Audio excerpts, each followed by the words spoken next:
understand the need for us to have more schools like Oliver Street in the East Ward, because we need to provide our kids with a 21st century education, and we need to stop busing our kids from one side of the city to the other. Why can't our kids go to their community school? Why can't we have more schools like this? As your East Ward Councilwoman, I will not be afraid to work collectively with the Newark Board of Education and our other elected officials so that we can build more schools like this in the East Ward and continue to provide our kids with a quality education.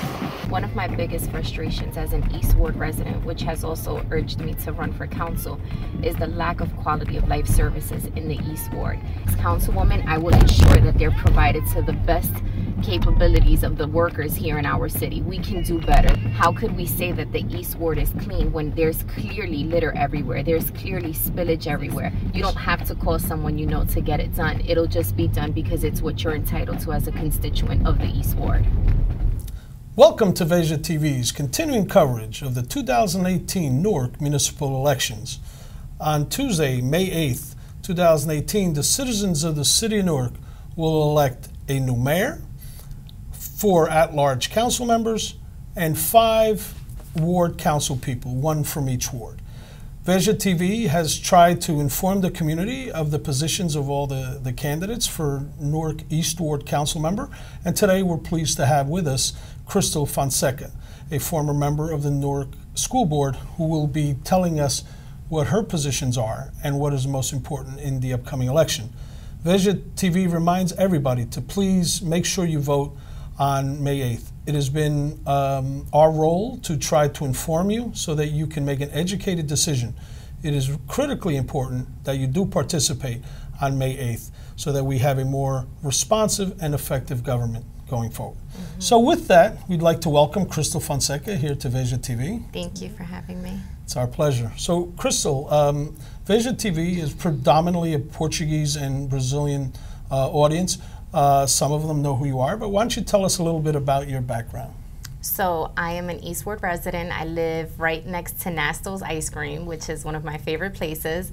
And I have a huge family. I currently take care of my grandfather and 4 adopted children that I inherited from my grandparents.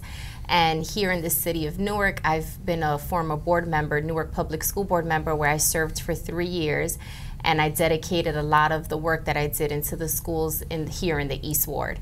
In addition to that, I have 15 years of municipal government experience working for the City of Jersey City Department of Public Works, where I've predominantly worked serving the citizens in Jersey City with quality of life services.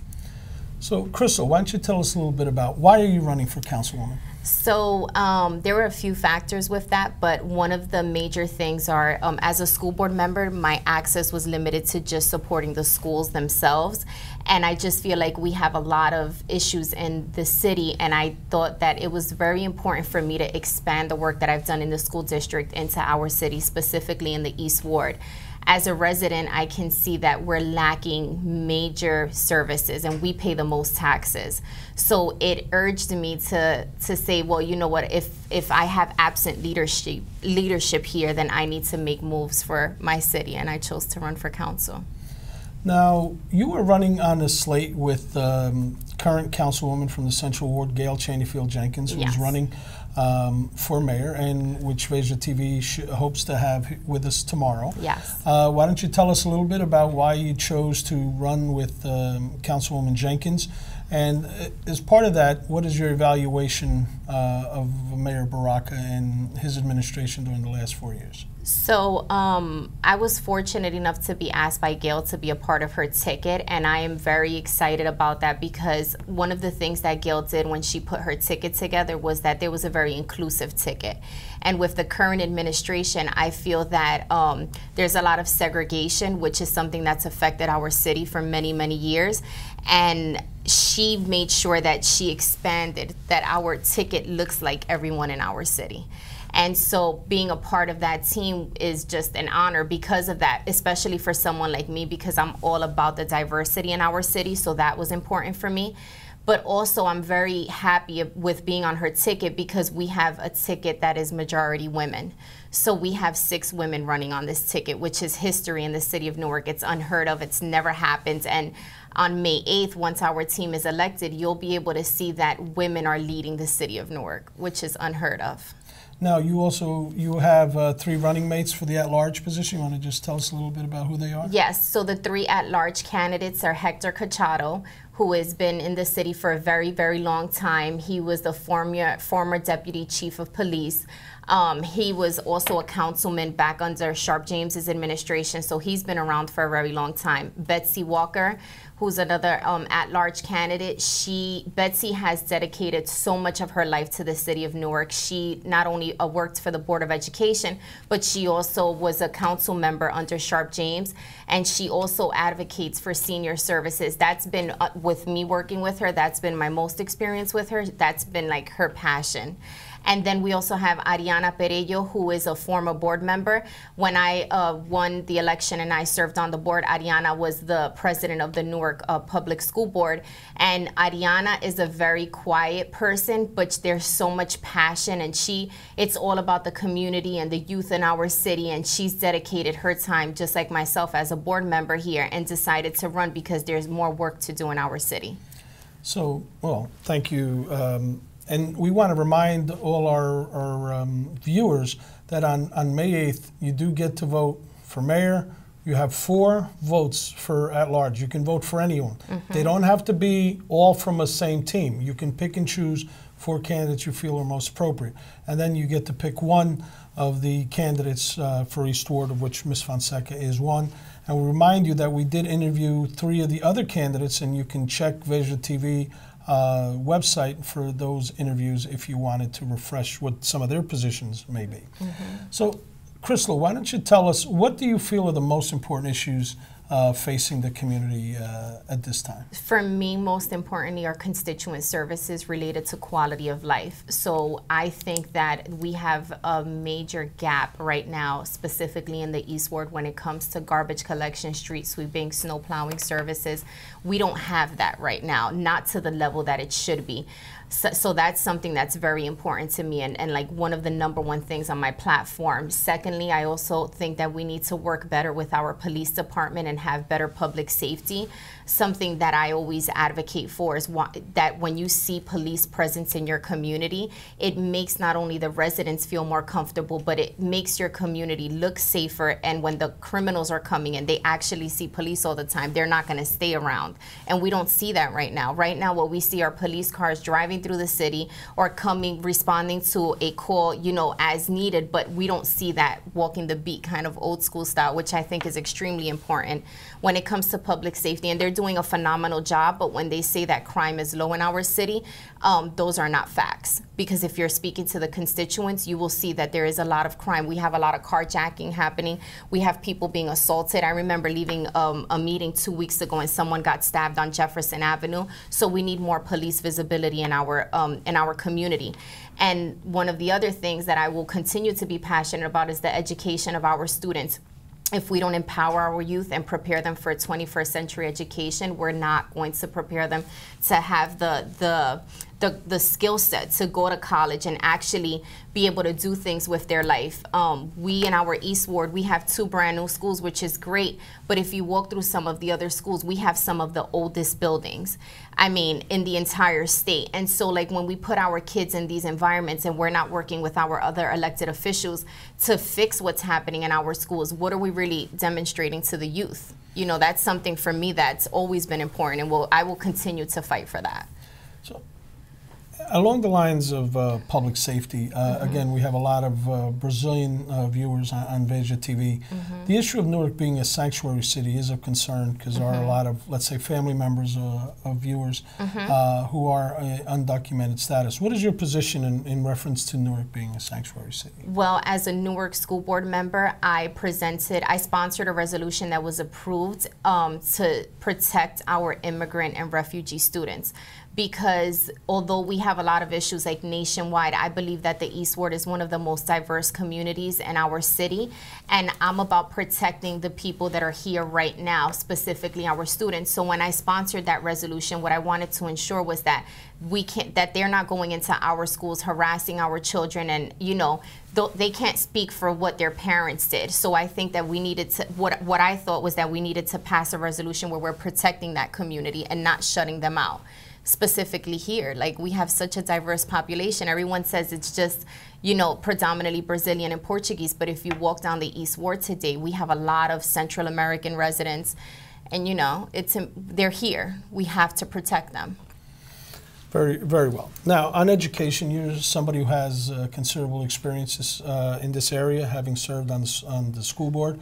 Newark recently regained local control after 23 years of state control. What do you believe that local control will mean? And one of the issues here in the East Ward that people have been very upset about was with One Newark and folks not having guaranteed access to schools closer to their homes. Tell us a little bit about what your positions are and relates to, let's say, remnants of the One Newark plan, and how important regaining local control is to the community. Okay, so local control is extremely important for us, like in Newark. It's just amazing that we were able to regain local control. I know a lot of folks are taking credit for it, but it was a collaborative effort that the Newark Public School Board actually did a lot of the work to get us there, working with other elected officials across our state. But when it comes to our kids in the One Newark Enroll Center, that is, let me see, a huge mess, I can say, because we have kids that are parents that are going to the enrollment center, and they say that it's a fair process because they're giving the kids the opportunity, like the parents, for the kids to apply to different schools. But the selection process has not been as transparent as we would like it to be. I just met with a parent 2 days ago, and the parent lives across the street from Ann Street School, and her acceptance letter was to Hawkins Street, which is a 30-minute walk. And so when we talk about what One Newark Enrolls looks like, it's like, why can't we go back to the basics where you can attend your community school? And I think that with local control, that process will begin. But I do want to remind everyone, especially the voters, because we don't have a lot of people turn out to the school board election, is that for right now, although we have local control, we are under state purview for 2 years. So it's not full local control. Yes, we have control to make a lot of the decisions that we didn't have the opportunity to do, but we are still under state control for 2 years. So we need to be very wise in all the decisions we're making, even when it comes to enrollment. And so one of the things that we fought for last year as I was on the board is that we wanted to start the process of having the parents go to their community schools and do the entire enrollment process there, opposed to going to the one enrollment center and having all these options, and most of the time getting the option to bus their kid from one side of the city to the other, which is so unfair for working families or families that have 2 or 3 kids. So I'm very happy about the local control, but there's a lot of work to be done, and we have elected officials right now that don't even attend board meetings to be aware of the hardships that families are encountering when they're trying to put their kid in their community school. Well, I wanted to move our conversation along to the issue of development, or sustainable, and what you believe is proper development. I think we know that there has been significant development in the city of Newark, and the Ironbound, the East Ward being one of the more, let's say, desirable areas from an investment perspective. There has been a lot of pressure here. What is your viewpoint on the appropriate level of development for a community? So I'm all for development because it benefits us, the homeowners, when we have, boosting development in our city. But what I'm not for is when we have development that'll affect the taxpayer. So something like Amazon, for example, that they're trying to bring in, while I'm all for that because we're on the front line, it's great for the city, but the effect of that is that if you read up on Amazon and what they've done in other cities, is that they push out the people that actually live here. And I'm about supporting the current community, not pushing them out and phasing out a new group of people. And I also feel that we need to be conscious when we're giving some of these developers tax breaks, because in the long run, we, the taxpayers that live here, we're the ones that end up paying for that. So they say, well, we're going to give them this tax break and it'll be beneficial because it'll bring in jobs and all that. But if we're not properly monitoring that, then we end up, I'll end up paying for that for the next 50 years of my life, or my kids will. So I think that development is good if we do it properly and if we do it transparently, not pushing out our people. What is your position on the City Council recently, passed an inclusionary zoning ordinance as it relates to affordable housing? What's your position on, let's say, affordable housing issues as we look at development moving forward? Again, I'm going to go back to the whole transparency with that, because I know when that was being approved, I remember Gail, our future mayor, God willing, she was not for it. And when I had those conversations with her, well, why not? Because I do believe that some people need affordable housing. We have to do it correctly. There were several versions of that resolution that went out to the council members. And when the final version went up to be voted for, it was not what had been submitted before. So we need to be mindful when we're talking about affordable housing, how we're doing it, what exact population are we talking about, or are we just going to address a certain area? I think we need to, again, very transparent with everything. Not that I'm against it or for it. I just want everything to be on the table very clear before, we submit some of these things and approve them. In the area of development, one of the longstanding problems of the East Ward has been, the issue of parking. Do you have any specific solutions as to relates to the parking dilemmas that face the East Ward residents? So I'm going to be very personal with this. Where I live, when I get home late at night from a meeting, it takes me at least 45 minutes to find a parking spot, maybe 3 blocks away. So that's super frustrating as a resident. And I remember when they were doing the Veterans Housing Project, and I went and spoke out against it for several reasons. But one of the things that they were saying is that there's 41 parking spots around Eastside High School available in the evening. And I was like, there is no way in the world. I live in that area. I know that doesn't happen. So with regards to parking, we have several issues that we need to start tackling. One of them are handicap parking spots that have not been audited in God knows how long. I can tell you, I've spoken with residents directly, and they're telling me that some people in the handicap spots, their parents are dead and they've been able to keep the handicap spots. So we need to be very aggressive in conducting an audit on that. Also, I believe in permit parking. That is something big, and I know some residents might be against it because you have to pay a fee for a permit, and we're taxpayers, and I get that. But if you see how congested our city is, and you realize like that, driving around a block for 45 minutes with permit parking, you avoid that process, because now if you live in that area, obviously you'll be able to park there. So I'm all for that. And I also think we need to start tracking people that don't have their license plates that are from New Jersey, that are parking in our neighborhoods and they don't even live here and they're parked here all the time. I know that's a huge issue, but those are the things that I've noted, and it affects us. It affects us that live here.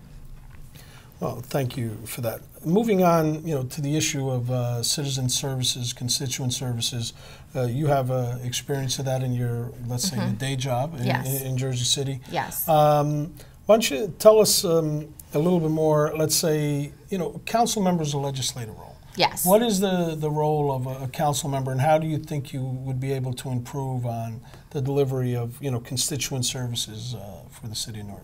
So that's a great question. Thank you. With regards to constituent services, and although we as council members, I already put myself in that spot, but as council members, although we're legislators, we're responsible for who do we contract these services to. So for example, something like street sweeping, we've had major issues in the East Ward with street sweeping.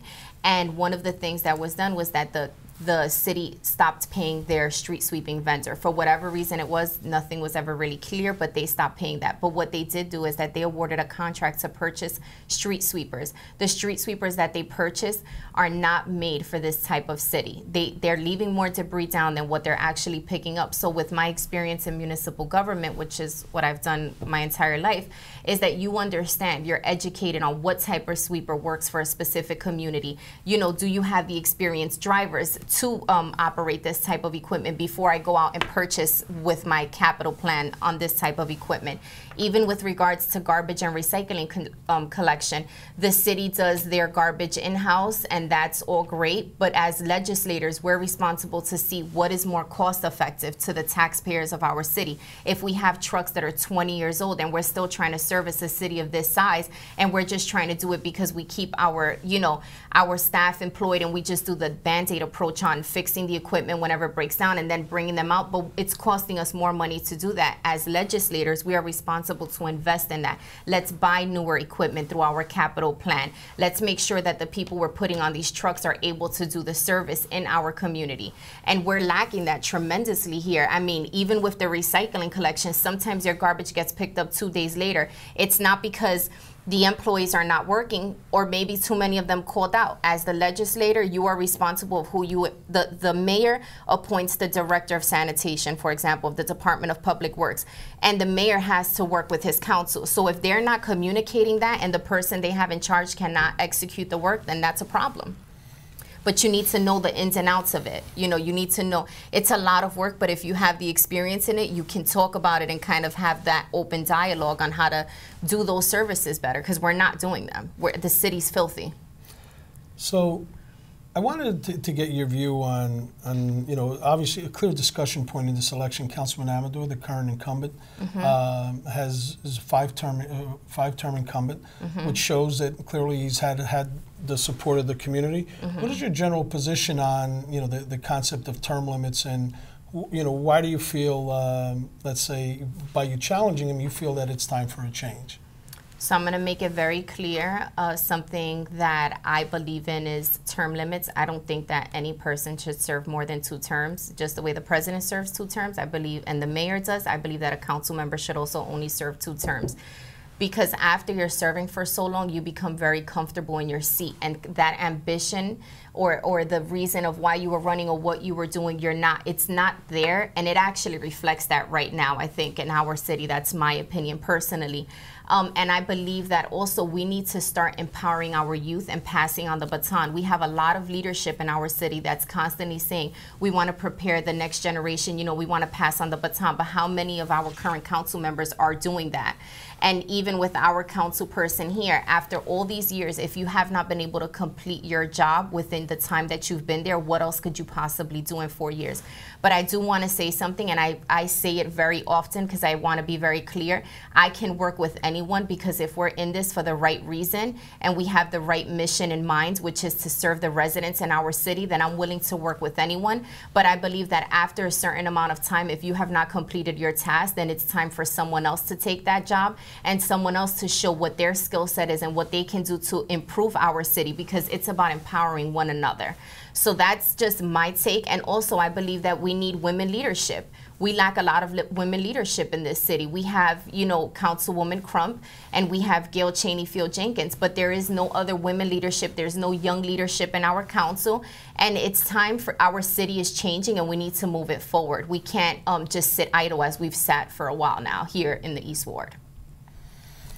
Wow. Well, we thank you for that.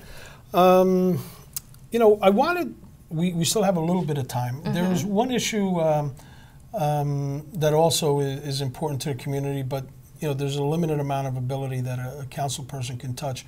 About 10 years ago now, the city lost its only hospital. How would you assess the access to healthcare issue in the community, and what, if anything, do you believe can be done to improve on that going forward? So understanding the situation, that it's out of my control as a council person, like you stated, but I do believe that it's a tremendous hardship to some of our residents. I met with some senior citizens a few weeks ago, and one of the things they brought up was that, you know, if something happens to us, we have to travel to a hospital, which is very far. They don't want to go to the hospital here. You know, they wish that we had something closer. And as I was listening to them, I can't believe that we allowed that to happen here in the East Ward, where we lost our hospital. But one of the benefits that I think I have as a council person is that working with Gail Cheney-Field Jenkins, she was a part of the movement that saved St. Michael's Hospital, and also a bunch of jobs. Not only did it benefit the people in the community, but it also saved jobs. And so I look to her to kind of guide me in that way, like, who can we work with? What can we do to actually restore what we once had here? And I know the conversation was like, well, maybe we can use the space again. I know the space been rented out and whatnot, but I think that we need to have a solution, even if it's temporary, on what we can do. Maybe like there's a lot of urgent cares coming up now. I know it's popped up all over the place. You know, maybe we need some here in the East Ward to service our residents instead of them, about time they get to a hospital, God forbid, you know, it'll be too late. So I'm willing to work with those that are more experienced and kind of get that funding here so that we can address the concern here, because I do think that, you know, it is an issue and it's a void here. Well, the last thing we want to bring up today, and this is something that affects whoever wins the election, and this is the concept of, you know, our ward has historically a very low voter participation rate, which affects the, you know, political capital or ability of whoever the council member or elected official is. Do you have any thoughts on why our voter participation level is where it is, and what can we do collectively to try to improve on that? I believe that we have such a low turnout when it comes to elections because people are frustrated. As I've knocked on doors for all these months, residents have told me I'm sick and tired of going out to vote and getting the same result. And people become frustrated. It's a job for them to come out to vote. For me in my house, it's something that we do. It's part of who we are. You know, I've instilled that in my children. It's been instilled in me that it's important. But people get tired of the same old thing and they just don't want to come out to vote. One of the things that I've told people is like, if you don't give the new person a shot, then you don't know what the end result is going to be. But if you guys don't come out to vote, then what you're doing is that you're allowing the same thing to continue to happen. But I can't say people are not coming out because they don't want to. People are not coming out because they are frustrated. You can hear the outcry of the community of how frustrated they are. One of the things my team and I constantly do is that we're telling people, if you don't come out to vote, then you're giving your silence and allowing the same thing to happen. So we're constantly encouraging people to come out to vote, especially with the young kids that, you know, they turned 18. We registered a bunch of people. We're like, you need to come out to vote. And we're also encouraging the community, you know, this is such a crucial time, not only in the nation, but in our city where we can actually make history. So we need as many people to come out to vote. But people are tired. Like, we can't ignore the fact that people are tired of the same old politics. Well, Crystal, we thank you for being here. And again, what we're trying to do through the series is to inform the community so that they can make an educated decision and to participate on May 8th. Do you have a final message for our viewers? I do. Thank you so much for allowing me to come here today, but I also want to encourage everyone, if you don't know about me, please come by to visit me at 146 Delancey Street. That's my headquarters. You can read up about me. I am committed. I did the work as a school board member for 3 years, and I was not afraid to dedicate my time, not only to the youth of this city, but so much work when it came to being fiscally responsible, ensuring that the district made decisions that will directly impact our students in a positive manner. Also ensuring that East Ward kids go to their East Ward schools, and nonstop work with our community. Because if I can't represent you by visiting you and hearing your concerns and knowing what your needs are, then I can't be here as your council person. So you have my dedication from day one when I ran as a school board member, and I will continue to fight for you because I want to represent the East Ward. I want to represent my community. Well, that concludes this interview with Council Candidate Crystal Fonseca. Crystal, thank you very much, and best of luck to you. Thank you. And we remind everybody, election is May 8th. May 8th. Make sure you vote. It's from 6 a.m. to 8 p.m. Everybody should be receiving in the next coming days their sample ballot, which will tell you where exactly you vote. If you have any doubt on where you vote, all the candidates have headquarters here in the East Ward. Check in, and I'm sure that any of them will help you to find out exactly where you have to vote. You vote exactly where you've always voted. If you're a new voter, again, check the bulletin that you will get, the sample ballot, and it will tell you your polling location. Once again, on behalf of Veja TV, thank you for checking in. Please vote on May 8th.